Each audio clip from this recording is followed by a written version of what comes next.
우리가 수요일 저녁을 이용을 해서 에베소서의 말씀을 공부하고 있고요. 에베소서는 6장으로 구성이 되어져 있는데 오늘 우리가 22번째 5장의 말씀이 맞춰지는 시간입니다. 굉장히 짧은 분량이지만 제가 너무 많이 하는 건 아니지만 비교적 자세하게 우리가 이 에베소서의 말씀을 함께 나누고 있습니다. 에베소서 그러면 에베소 교회에 보내는 사도 바울의 편지, 언제 보내고 있느냐? 바울이 로마 감옥에서 에베소 교회를 향해서 이 편지를 보내고 있는 모습들을 우리가 생각을 할 수가 있고요. 에베소 교회 그러면 우리가 사도행전에 보면 사도 바울이 3차 전도 여행을 진행하면서 3년여의 세월을 사역을 감당했던 교회가 이 에베소 교회고, 우리가 잘 알고 있는 것처럼 두란노 사역이 이 에베소에서 이루어졌던 것들을 볼 수가 있고, 그만큼 이 에베소 교회 성도들은 말씀의 실력이 있었던 교회였다, 이렇게 말씀을 드릴 수가 있겠습니다. 이 에베소 교회를 향해서 사도 바울은 편지를 하면서 두 가지 내용을 이야기하고 있는 거예요.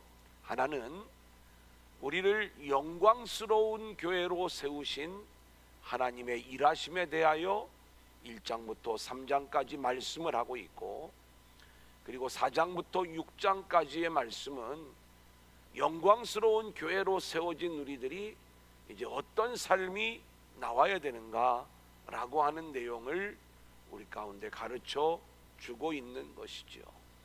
실제로 오늘 우리가 공부하는 이야기는 남편과 아내의 이야기, 그리고 남자와 여자의 연합 이야기를 중심으로 해서 우리가 오늘 말씀을 공부하지만, 사실은 사도 바울이 이 말씀을 통해서 그리스도와 교회의 놀라운 비밀들을 우리 가운데 가르쳐주는, 그래서 우리가 오늘의 말씀을 창세기 1장부터 3장까지에 나오는 그 하나님의 창조의 이야기, 특별히 에덴 동산의 이야기와 그리고 그 속에 담겨져 있는 하나님의 놀라운 경륜, 그리고 하나님의 의도, 그리고 하나님이 원하시는 일, 그리고 장차 하나님이 이루어 가실 일들을 우리가 엿볼 수가 있고요.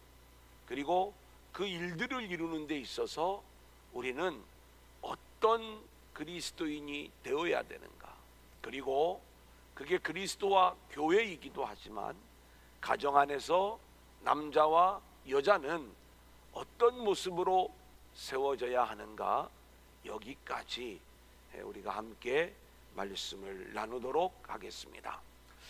먼저 우리가 21절까지의 말씀을 좀 간단하게 정리를 좀 해드리도록 하겠습니다. 자, 하나님을 본받는 자가 되라, 이렇게 말씀하세요. 하나님을 우리가 어떻게 닮아갈 수가 있겠습니까? 근데 하나님을 우리가 닮아가는 그 방법은 하나님이 원하시는 일을 하는 건데, 하나님이 원하시는 일은 저와 여러분이 어떤 종교적인 실천이나 종교적인 노력을 하나님이 요구하시는 게 아니라, 하나님이 우리를 위하여 십자가에 우리 주님을 내어주셨는데, 우리가 철저히 죄인이요 저주와 심판 아래에 있는 존재임을 깨닫고 우리를 구원하신 주님의 사랑을 붙잡는 자가 되는 것, 그래서 주님 뜻에 순종하는 자로 나오는 것, 이것이 하나님을 본받는 자가 되는 것이다.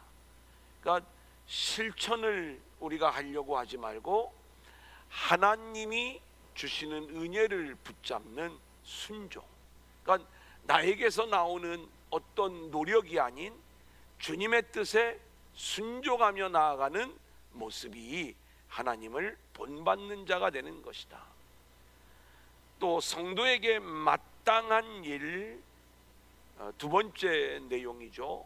우리가 어떤 일이 우리에게 마땅한가라고 이야기할 때 자격 없는 우리의 모습에도 불구하고 하나님이 우리에게 부어주신 은혜와 사랑을 우리가 깨달아 늘 하나님의 은혜에 감사하며 하나님의 영광을 드러내는 일, 그 은혜의 영광을 찬송하는 일, 이것이 우리 성도에게 마땅한 일이다.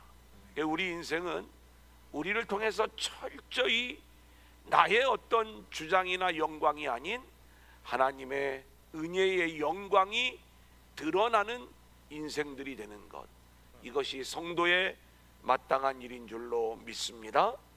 세 번째 내용은 헛된 말로 너희를 속이지 못하게 하라, 이렇게 말씀하고 있어요. 헛된 말은 마귀가 주는 말이에요. 거짓 선지자가 우리를 유혹하는 말이에요. 그 말은 이 세상에서 우리에게 세상의 아름다움으로 우리를 유혹하는 말이에요. 너가 죽지 않고 살 거야. 너가 하나님과 같이 될 거야. 이게 마귀가 주는 말이에요. 떡으로만, 돌로, 너 말씀으로만 어떻게 살아? 돌로 떡을 만들어 먹어. 이 세상을 살아가려면 먹을 것도 있어야 돼. 지혜롭게 살아야 돼. 이게 다 마귀가 찾아와서 우리를 유혹하는 거예요. 그럴듯한 이야기들이죠.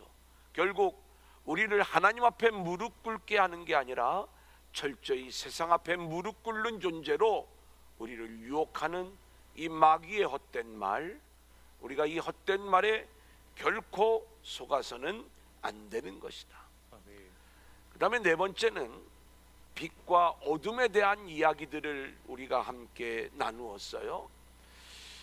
이 빛은 그리스도다라고 말씀을 드리면서 창세기 1장부터 등장하는 빛이 우리가 복음서에도 이 빛이 등장을 하고, 그리고 계시록까지 이 빛의 이야기를 우리 가운데 들려줄 때 이 빛은 철저히 그리스도를 이야기하는 것이고, 이 빛을 알아보는 사람이 누구냐라고 이야기할 때 빛을 알아보는 사람은 우리의 힘으로는 우리가 빛을 알아볼 수가 없어요. 전적으로 하나님의 은혜로 저와 여러분의 영의 눈이 열릴 때 빛을 알아보는 자가 되는 것인데, 누가 그러면 빛을 알아본 자냐? 내가 영의 눈이 열렸느냐 아니면 영의 눈이 열리지 않았느냐, 이것을 구분할 수 있는 것은 빛이 들어와 있는 사람은 내 죄를 알아요. 내가 어둠에 속해 있었다는 것을 알아요. 자신이 자신의 능력으로는 어둠밖에 나올 수 없다라는 것을 아는 자는 빛을 본 자들이에요. 빛을 보니까 내가 어둠인 걸 아는 거죠. 내가 아무리 이 세상에서 선한 일을 많이 하고, 그리고 인격적으로 수많은 업적들을 남겼다 할지라도 그것이 그리스도 안에서 이루어지지 않는 일이라면 뭔가 촛불을 켜놓은 일이 되겠죠. 뭔가 좀 어둠 속에서 약간은 이 밝음이 조금은 보일 수 있을지 모르겠죠. 하지만 그리스도의 빛이 드러나는 순간에 사람에게서 나온 이 모든 일들은 결국 어둠이었구나 하는 것들을 알게 되는 것입니다. 그래서 우리가 빛, 그것은 철저히 예수 안에만 이 빛이 담겨져 있는 것이다. 그래 이제 바울은 우리에게 뭐라고 이야기를 하냐면 어둠의 일을 책망하라고 말씀을 해요. 어둠의 일은 이게 우리 안에 어떤 일들이 어둠의 일이냐? 우리가 뭔가 세상적으로 타락하고 막 승질 부리고 어떤 잘못된 모습을 보이는 이러한 것들이 어둠의 일이냐? 물론 그러한 부분들도 어둠에 속한 일이겠지만 자기 영광을 위한 일이 어둠의 일이에요.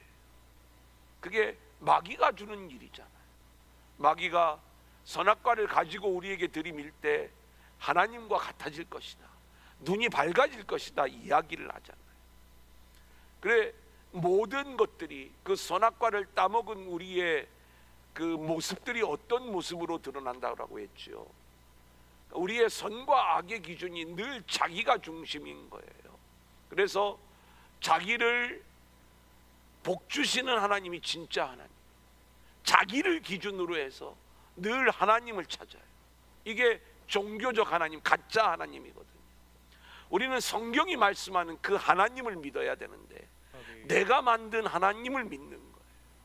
그래서 그렇게 나의 영광을, 또 나의 어떤 의의, 또 나의 유익, 또 나를 채워주는 그 하나님, 그 종교적 하나님을 우리가 붙잡고서 이 하나님이 진짜 하나님인 줄 아는데 이게 어둠의 일에 속하는 자들이에요.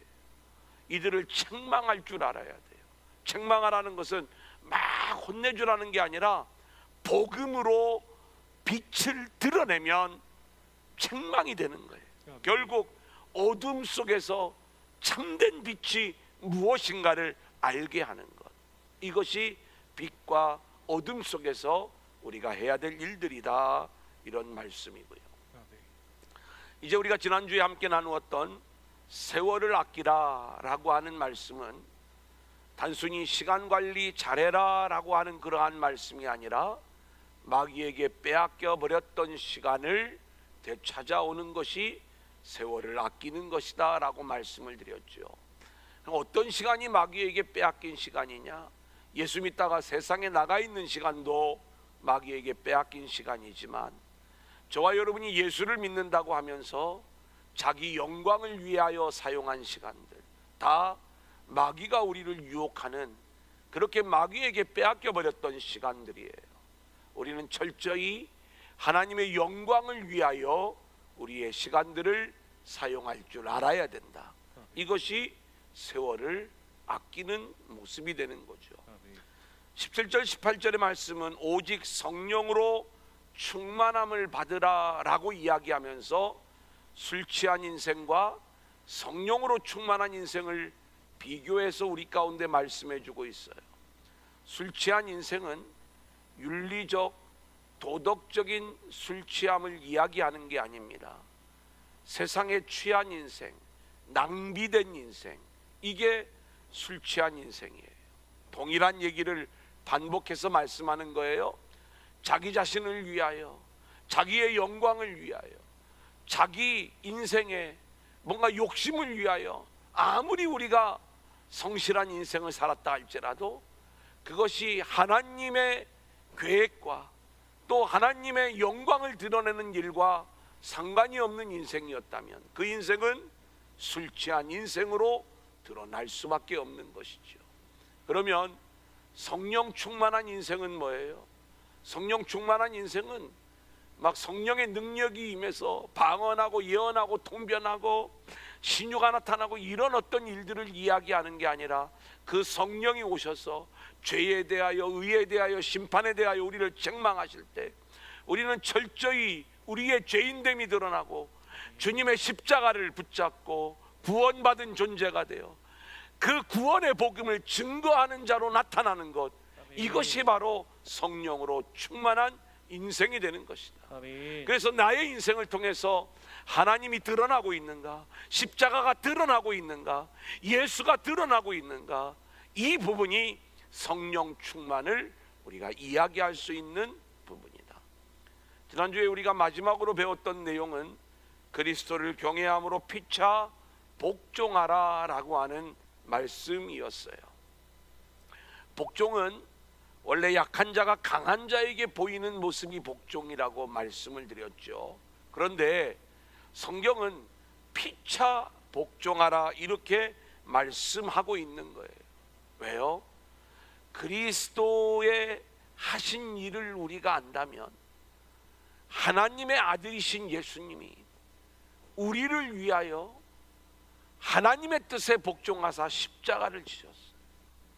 자격 없는 나를 위해 십자가를 지시고 나를 구원하신 주님의 사랑을 아는 자들은요, 결코 자기를 주장할 수 없고 교만할 수 없고 자기를 드러낼 수가 없는 거죠. 이 그리스도의 사랑을 아는 게 그리스도를 경외하는 건데, 그 사랑을 아는 자들은 결국 그 사랑으로 구원해내신 형제들 앞에서, 자매들 앞에서 우리가 서로 복종하는 자들로 나타나는 것, 이것이 우리가 교회 안에서 우리가 취해야 될 마땅한 성도의 본분이다. 우리가 지난주에 여기까지 함께 말씀을 나누었습니다.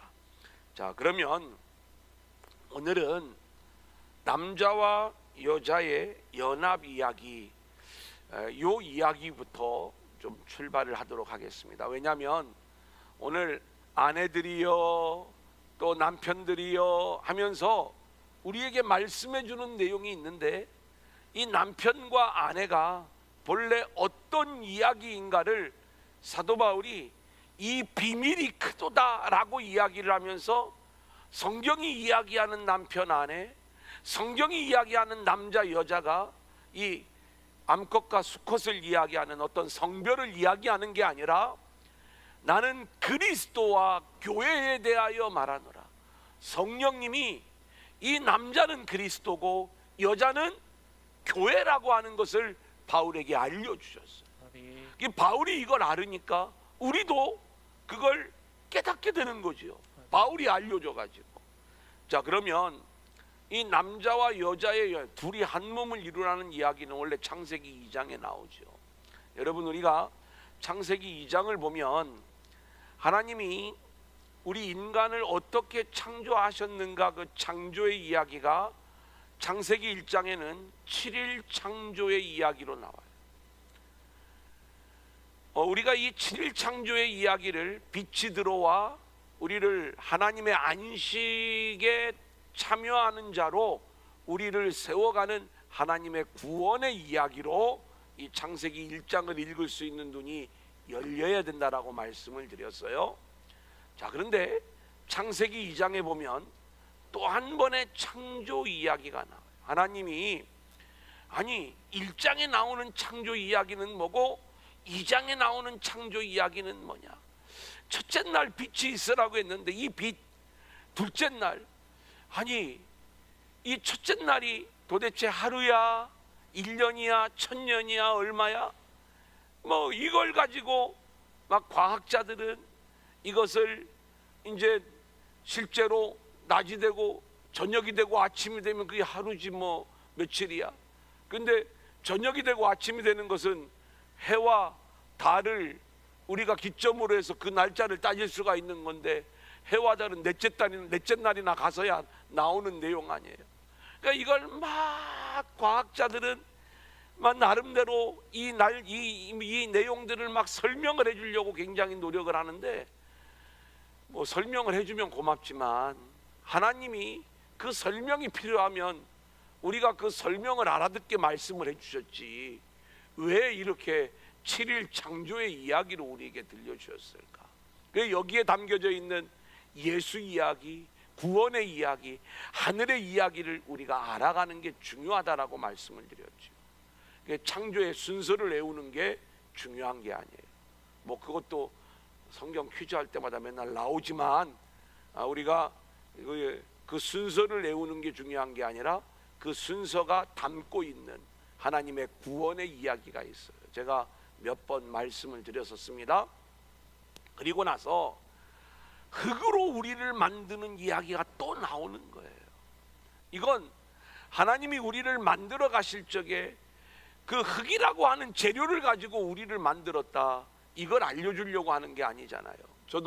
제가 늘 말씀을 드리지만 저는 진흙으로 사람을 만들어 놓고 그 콧구멍에다가 하나님이 바람을 확 불어넣으니까 갑자기 이렇게 딱 굳어있던 진흙이 움직여서 사람이 된 줄 알았어요. 그래 저는 철석같이 믿었어요. 왜냐하면 고대인들은 지식이 없으니까 아마 창조를 그렇게 생각을 했을 거야. 그 신화 같은 이야기가 성경 안에 들어왔을 거야. 성경인들 어떻게 그 창조 때의 이야기를 알 수가 있겠어? 제가 제 나름대로 막 머리를 써가지고 그 부분들을 그래도 나는 하나님을 믿어드려야지, 이런 생각들을 가지고 있었어요.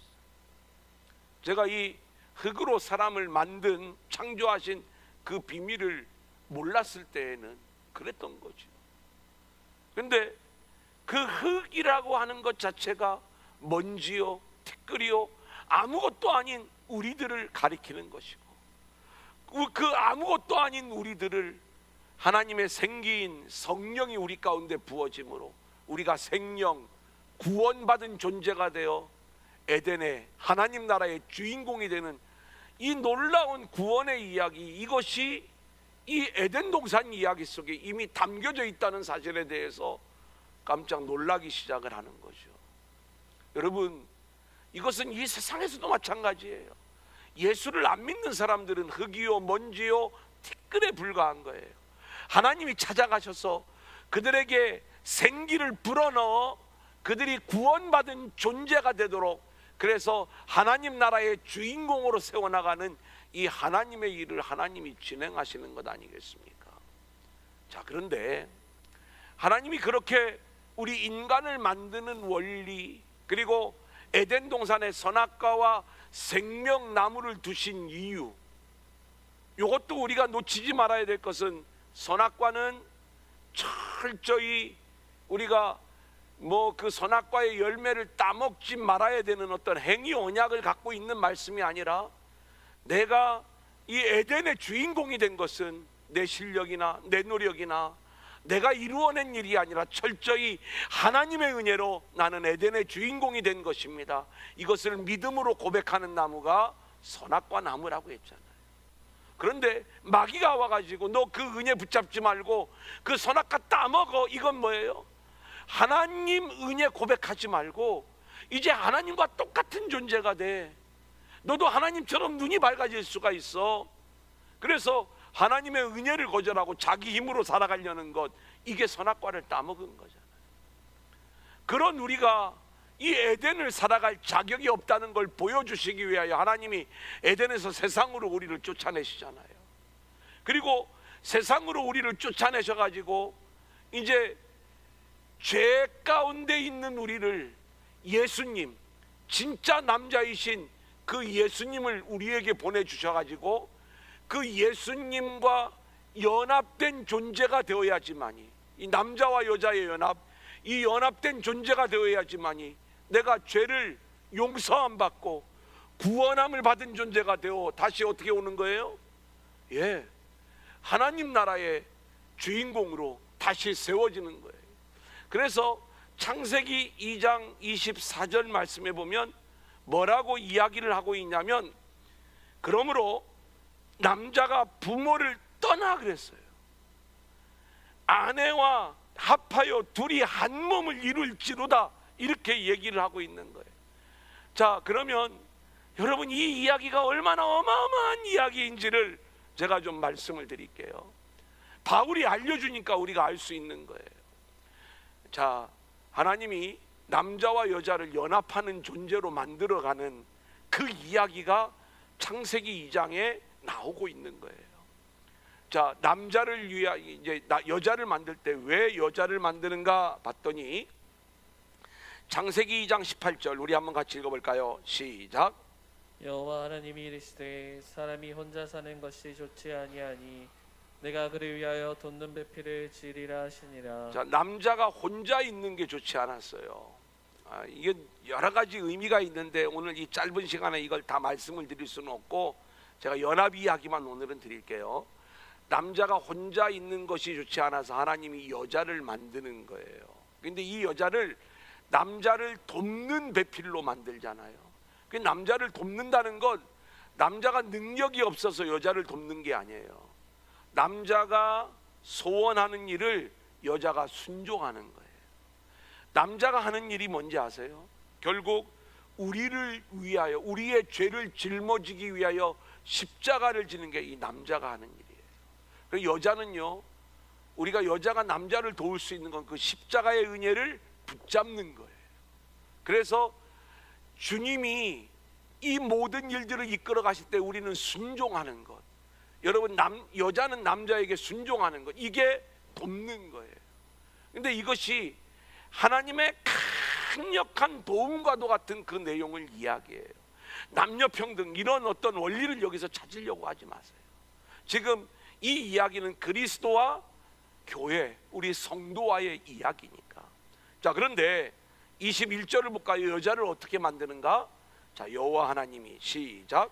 여호와 하나님이 아담을 깊이 잠들게 하시니 잠들매 그가 그 갈빗대 하나를 취하고 살로 대신 채우시고 자, 남자를 깊이 잠들게 하셨다. 성경에서 깊이 잠드는 것은 죽음과 연결이 되어져 있습니다. 그러니까 깊이 잠들었다가 깨어나는 게 죽음과 부활의 이야기를 보여주는 내용이고요. 그렇게 남자가 깊이 잠들었는데 그 옆구리에서 갈빗대를 꺼내셨어요. 그래가지고 여자를 만들었거든요. 우리 주님이 십자가에서 죽으실 때 그 옆구리가 찔리우시잖아요. 그리고 그 십자가로 뭐가 세워지냐면 교회가 세워지는 거예요. 구원의 길, 우리가 영광스러운 교회로 세워지는 이 어마어마한 일을 십자가에서 우리 주님이 이루시는 거예요.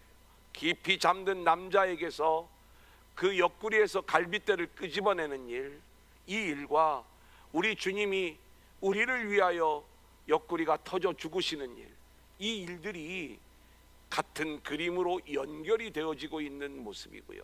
자, 22절 우리 한번 같이 읽어볼까요? 시작. 여호와 하나님이 아담에게서 취하신 그 갈빗대로 여자를 만드시고 그를 아담에게로 이끌어 오시니. 자, 여기를 보면 갈빗대로 여자를 만드셨대요. 남자는 뭘로 만들었다고요? 흙으로. 근데 이 흙이라는 말이 땅의 흙을 얘기하는 게 아니라 아무것도 아닌 존재라는 얘기예요. 그런데 이 갈빗대는요, 흙보다 좀 더 고급 재질로 만들었으니까 남자보다 여자가 훨씬 더 고등한 동물이다, 뭐 이렇게 우리가 이 내용을 갖고 이야기하시는 분들도 있는데 과학적으로 좀 맞다고도 그래요. 그런데 그걸 이야기하려고 하는 게 아니죠. 흙이 아무것도 아닌 우리들을 하나님이 구원받은 존재로 만들어내는 그 이야기를 보여주는 장면이라면, 성경에서 뼈는요 뭐하고 연결이 되어지냐면 의와 연결이 되어져요. 그래서 이 뼈가 부러지는 것은 교만, 불의, 이것과 연결이 많이 되어집니다. 제가 이제 이거 괜히 혹시 또 뼈 부러지신 분이 있을까봐 또 좀 조심스러운데, 그런데 분명히 이런 부분들이 있습니다. 뭔가 우리가 이 뼈가 부러지거나 그런 어떤 일들을 경험을 할 때 정말 우리가 하나님 앞에 내가 우리가 늘 교만하니까 교만했던 부분들, 이런 부분들이 좀 회개가 되어지면 좋겠다 하는 바람은 있어요. 실제로 성경에서 뼈가 의로 주어진다고 했을 때 우리는요 오직 남자의 의로만 살 수 있는 존재, 그러니까 남자 그리스도의 의가 주어져야 살 수 있는 존재가 바로 우리들이다. 그렇게 남자의 의로 만들어진 우리들을 남자가 보고 뭐라고 이야기하면 내 뼈 중에 뼈요 살 중에 살이다. 얼마나 이쁘고 사랑스러웠으면, 그냥 여러분들이 남자가 여자를 바라보는 그 이쁘고 사랑스러움 이 정도를 보지 마시고 주님이 우리를 바라보시는 그 눈이 뼈 중에 뼈요 살 중에 살이라, 이렇게 말씀하시면서 우리를 사랑하시는 그 주님의 사랑이 느껴질 수 있기를 소원합니다. 아멘. 자, 그런데 놀라운 얘기 24절 25절을 볼까요? 이러므로 시작. 이러므로 남자가 부모를 떠나 그의 아내와 합하여 둘이 한 몸을 이룰지로다. 예, 됐습니다. 여기만 먼저. 남자가 부모를 떠나, 도대체 이 남자가 누구요? 사도 바울이 그리스도라고 했잖아요. 우리가 하나님이 남자와 여자를 만든 이 에덴 동산의 이야기들을 우리가 표면적으로 보면 도대체 그 남자가 부모를 떠나는 부모가 어디 있어요? 성경에 이 남자는 누구고 부모는 누구고 여자는 누구인가,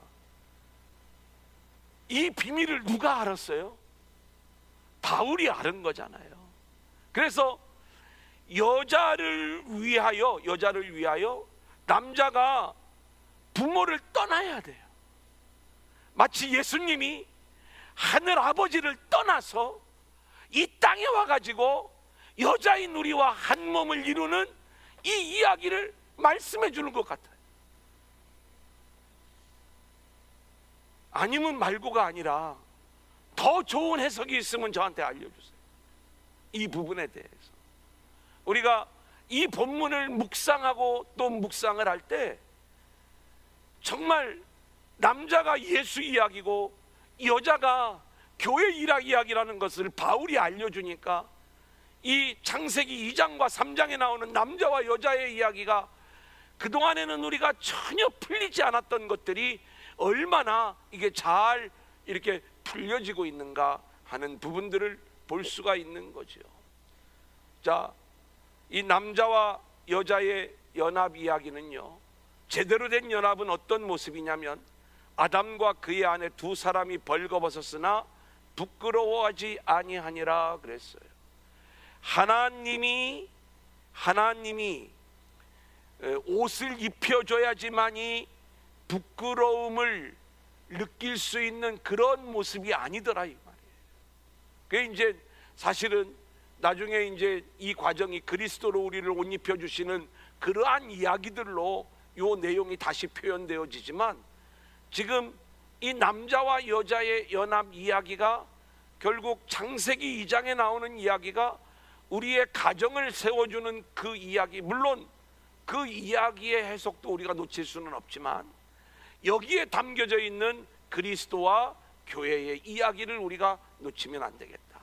그래서 사도 바울이 이 비밀이 크도다, 바울이 얼마나 큰 감격 속에 이 비밀을 깨달았으면 이 표현을 쓰고 있겠어요.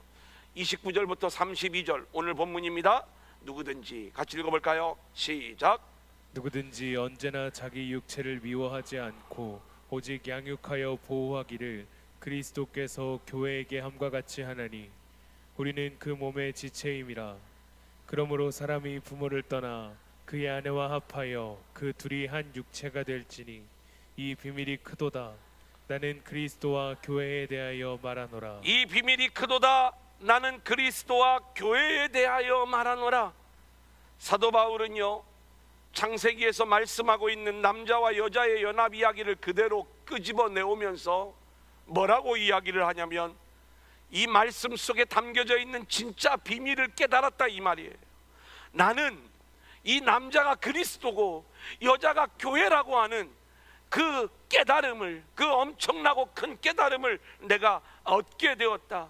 아하, 알고 보니까 이 창조 이야기 속에 등장하는 남자와 여자의 이야기는 결국 그리스도와 교회의 연합 이야기를 보여주는 말씀이구나. 자, 그러면 이제 요 내용을 우리가 전제로 할 때 그 앞에 나와 있는 복음의 삶을 쉽게 풀어갈 수가 있어요. 자, 22절부터 24절 아내들이여 같이 읽겠습니다. 시작. 아내들이여 자기 남편에게 복종하기를 주께 하듯 하라. 이는 남편이 아내의 머리가 됨이 그리스도께서 교회의 머리됨과 같음이니 그가 바로 몸의 구주시니라. 그러므로 교회가 그리스도에게 하듯 아내들도 범사에 자기 남편에게 복종할지라. 자, 아내들이여 자기 남편에게 복종하기를 주께 하듯 하라. 여러분, 이 이야기는 우리가 지금 제가 한참 이 비밀이 크도다 이 내용들을 설명하느라고 우리가 이 앞부분에 공부했던, 지난주에 공부했던 내용에서 바로 연결을 하지 않았어요. 근데 지난주 마지막 내용이 그리스도를 경외함으로 피차 복종하라. 이 복종의 이야기가 이제는 어떻게 전개가 되어지고 있냐면 아내들이여 남편에게 복종하라 이렇게 말씀하는 것으로 연결이 되어지는 거예요. 여러분, 이것을 이 땅에 남편과 아내가 서로 지켜야 될 어떤 윤리, 규범 이런 내용으로 생각을 한다면 아마 이 부분을 포기하고 살아가는 여자 성도님들이 엄청 많을 거예요. 아무도 아멘을 안 하는 거 보니까 다 복종하고 살려고 작정을 하셨는지는 모르겠지만 사실 이 남편한테 복종한다는 게 이게 쉬운 일이 아니죠. 사실 그 내용을 얘기하는 것도 아니고요. 여기서 아내들이여 라고 이야기할 때 이 아내는 우리가 이 땅에서 살아가는 남편과 아내 그걸 얘기하는 게 아니고 결국 그리스도의 신부된 교회, 그것은 성도로 부름을 받은 우리 모두를 이야기하는 거예요. 우리의 본분이 뭐냐? 우리의 진정한 남편인 그리스도에게 복종하는 것. 우리가 어떻게 복종할 수 있어요? 우리를 향한 그리스도의 사랑을 알아야, 당신의 생명까지 내어주신 자격 없는 나를 위하여 그 생명까지 내어주신 그리스도의 사랑을 알아 그리스도를 경외함으로 우리가 피차 복종할 수 있었던 것처럼, 그것이 이루어져야 우리가 남편들에게 복종하는 아내들의 모습을 기대할 수가 있다, 이 말씀인 거예요. 자, 그런데 실제로 하나님은요, 이것을 우리에게 훈련할 수 있도록 가정을 우리에게 허락하시고, 남자는 남편으로, 여자는 아내로 우리를 살아가게 하셨어요. 자, 특별히 남자와 여자를 가정 안에서 연합하게 하실 때 하나님은 아내가 남편에게 복종하는 훈련을 통해서 그리스도의 신부된 우리들이 주님께 순종하는 비밀을 가르쳐주고 있는 거죠. 문제는 이 땅의 아내들이 자기 실력으로 남편에게 복종할 수가 없는 거예요. 우리가 남편이 부족하다고요? 남편이 자격이 있어야 내가 복종한다고요? 근데 21절에서 뭐라고 이야기를 했어요? 그리스도를 경외함으로 피차 복종하라고 했잖아요.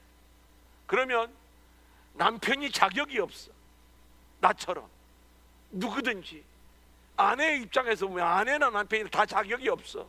자격이 없지만 그리스도의 하신 일들을 우리가 안다면 당연히 그 남편을 향한 피차 복종의 모습이 나오는 거예요. 아, 왜 우리한테만 그래요? 남편도 우리한테 복종을 해야지, 서로 피차 복종하려면. 그런데 그건 조금 있다가 또 남편들을 향한 말씀이 나오니까. 그래, 우리가 이 피차 복종하라 라고 하는 이 원리를 우리가 알고 있다면, 우리가 남편을 내 실력으로는 복종할 수 없지만 주님의 은혜 안에서 그리스도를 경외함으로 복종하는 일들이 나타나야 되는 것이다. 자, 그러면 남편들아, 여태까지는 남편들이 속으로 막 한참 웃었던 내용들이 나오지만 이번에는 남편들에게 하는 이야기예요. 25절로 28절 같이 읽어볼까요? 시작. 남편들아, 아내 사랑하기를 그리스도께서 교회를 사랑하시고 그 교회를 위하여 자신을 주심같이 하라. 이는 곧 물로 씻어 말씀으로 깨끗하게 하사 거룩하게 하시고 자기 앞에 영광스러운 교회로 세우사 티나 주름 잡힌 것이나 이런 것들이 없이 거룩하고 흠이 없게 하려 하심이라. 이와 같이 남편들도 자기 아내 사랑하기를 자기 자신과 같이 할지니 자기 아내를 사랑하는 자는 자기를 사랑하는 것이라. 사도 바울이 선포하는 남편의 아내 사랑은요, 그리스도께서 교회를 사랑하시고 그 교회를 위하여 자신을 주심같이 하라는 거예요. 우리 주님이 저와 여러분을 위하여 당신의 생명을 내어놓으셨죠. 요걸 우리가, 이 사랑은 목숨 걸고 하는 사랑이야. 근데 남자들은 그런 얘기를 잘해요. 내가 내 생명 바쳐서 당신 사랑할게. 우리가 그렇게 이야기하는 단순히 목숨을 걸고 사랑하는 그 정도의 사랑이 아니라 아내인 교회를 영광스러운 교회로 세우시기 위해 기꺼이 자신의 모든 것들을 포기하고 다 내어주신 주님의 사랑을 말하는 거예요. 이게 남편들의 사랑이 되어야 되는 거예요. 근데 우리는 남편도 실력이 없고 아내도 실력이 없지 않습니까? 자, 그런데 이 부분에 대하여 이게 이 땅에 단순히 남편 아내들을 위한 이야기가 아니라 내가 비밀을 깨달았는데 이것은 그리스도와 교회의 이야기야.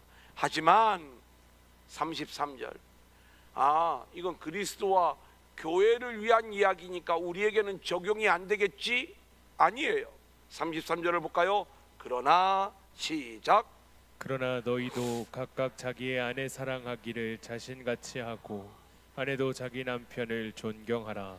여러분, 우리가 그리스도와 교회의 이야기를 사도 바울은 이야기했지만 복음의 삶을 살아가는 사람들은 그러나, 한번 따라합니다. 그러나 너희도 우리도 나도 어떻게 살아야 되는가?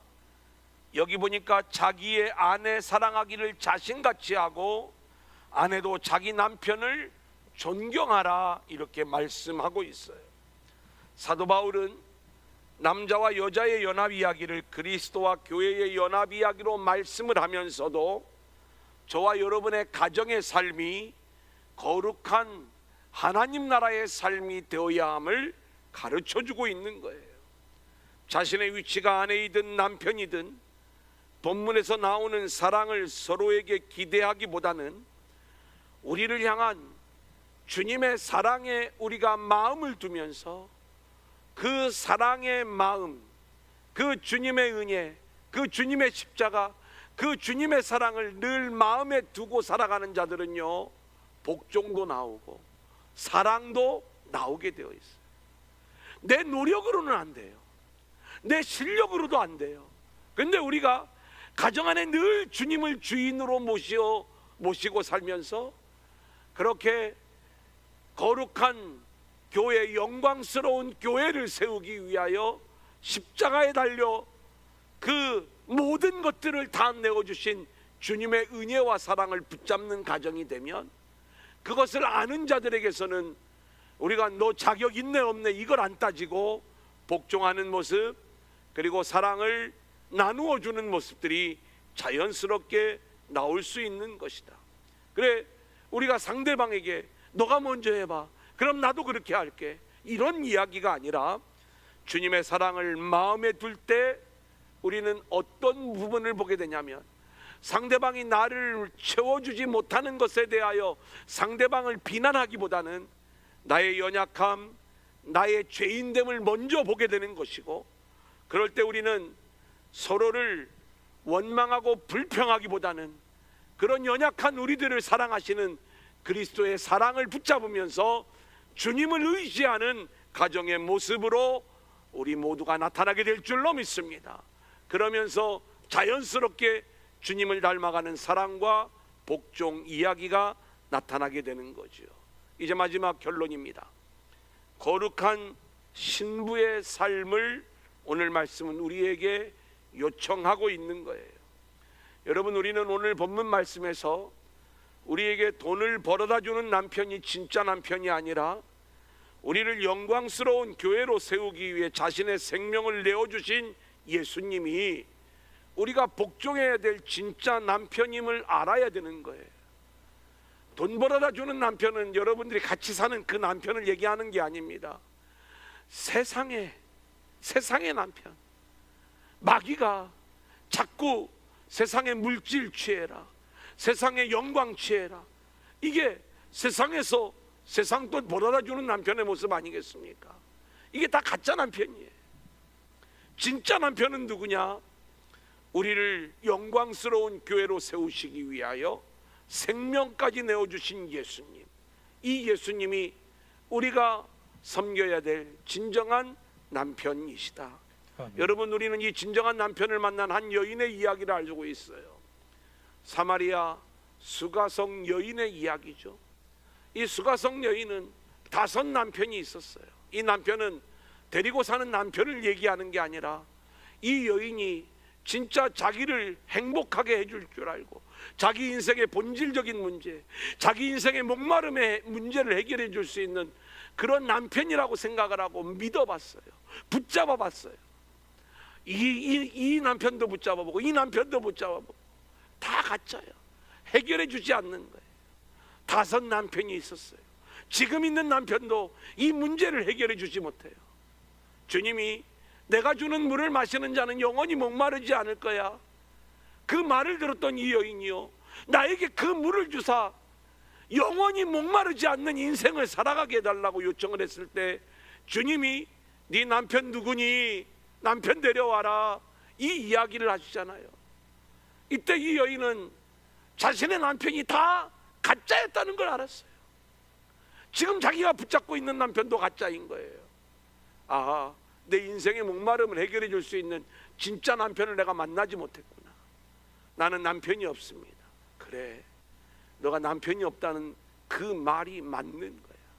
그러면서 예수님이 그 수가성 여인에게 7번째 남편, 언약의 남편으로 제시되어지고 그 언약의 남편으로 제시되어진 예수님을 메시아로 이 여인이 만났을 때 이 여인은 영원히 목마르지 않는 생수를 마시게 되는 그 이야기가 수가성 여인의 이야기였던 거예요. 자, 그렇다면 오늘 저와 여러분도 우리 인생에 우리가 거룩한 신부로 살아갈 때 진짜 남편이 예수님이심을 믿고 그 주님과 우리가 연합함으로 한 몸이 되어 이제는 하나님 나라의 백성으로 다시 세워지는 그 놀라운 은혜의 역사가 우리 모두에게 나타날 수 있기를 소원합니다. 아멘.